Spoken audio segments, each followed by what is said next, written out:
So you see something wrong at work. Maybe it's harassment, a safety violation, or just something that feels off. You decide to do the right thing. You speak up. But what happens in the moments after that? Well, that's what we're talking about today, because that's where we run into one of the biggest hidden threats in any organization: retaliation. Just think about it for a second. Have you ever had that feeling in your gut where you wanted to say something, but you stopped? You wondered, wait, could this make things worse for me? If you've ever felt that, you are definitely not alone. That fear, that's the core of this whole issue. Okay, let's put a number on that fear. 51%. That is a huge number. More than half of all workplace discrimination charges filed with the U.S. Equal Employment Opportunity Commission back in 2022 included a claim of retaliation. So this isn't some minor side issue. It is the single most common complaint people make, and it's growing. All right, so to really get a handle on this, we have to start by defining what we're even talking about. What is retaliation? Because, it's usually not as obvious or as dramatic as you might think. It can be super subtle, really quiet, and incredibly damaging.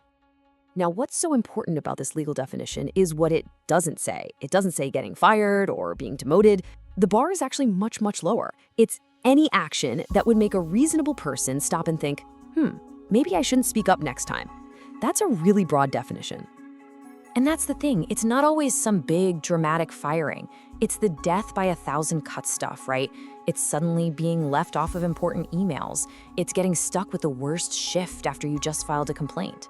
Or maybe getting a mysteriously bad performance review right after you raised an issue. These are those quiet punishments that create a culture of fear.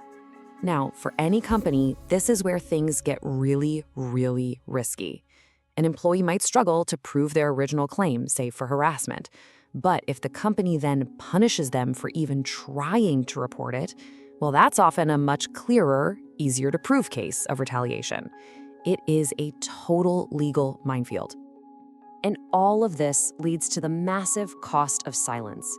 Because when people are afraid to speak up, it comes with a huge price tag. And that cost, it isn't just about money. It goes so much deeper. It's about culture. Just look at this trend. Back in the late 90s, about a quarter of all charges filed with the EEOC included retaliation. Fast forward to 2022, and that number has basically doubled to over half. This isn't just a random blip. It tells us something fundamental has shifted in our workplaces. So, the fallout really breaks down into three main buckets. Of course, there's the financial hit. Lawsuits, settlements, they can be absolutely massive. Then there's the reputational damage, right? It scares away top talent. But honestly, that third one, the cultural cost, what's known as the chilling effect, that might just be the most dangerous of them all. And this is exactly what that chilling effect looks like in the real world. One study found that 54% of employees would hesitate to report a problem specifically because they're afraid of being retaliated against. Just let that sink in. More than half the time, a serious issue, a safety risk, a compliance problem, is just left to fester in silence. So what do you do about it? How do you fight this? How can you actually build a workplace where people feel safe to speak up? Well, it really starts with being proactive, and one of the best tools in the toolbox is good, meaningful training. I really like this way of thinking about it. Good training isn't just about taking a box for the legal department. It's more like an inoculation. It builds up a kind of immunity inside the organization against these toxic behaviors because it gives everybody a shared language and a clear understanding of the rules. So how does this inoculation actually work? Well, it hits on 4 different levels.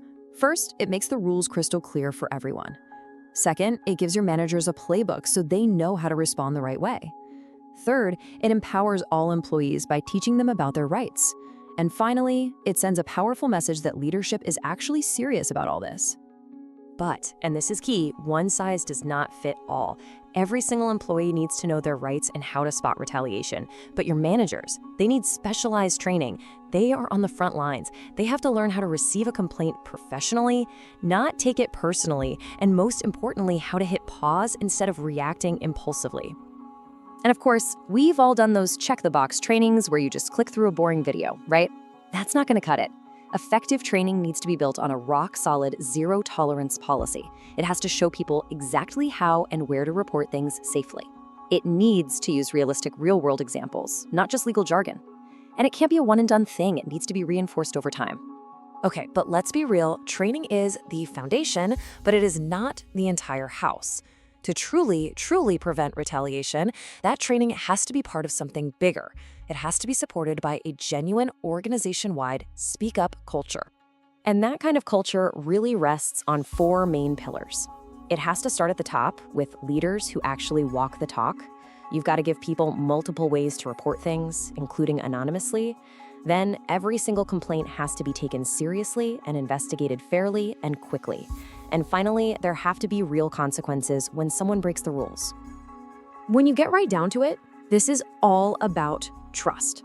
The whole point of the training, the policies, the investigations, all of it is to prove to your employees through your actions that when they speak up, it leads to a resolution, not to revenge. This quote just nails it. A workplace that lets retaliation slide isn't just a bad place to work. It's a place where massive risks, we're talking financial, legal, safety risks, are just sitting there, hidden right under the surface, basically waiting to explode. So, what's the big takeaway from all this? It's pretty simple, actually. Preventing retaliation isn't just about doing the right thing or being a good person.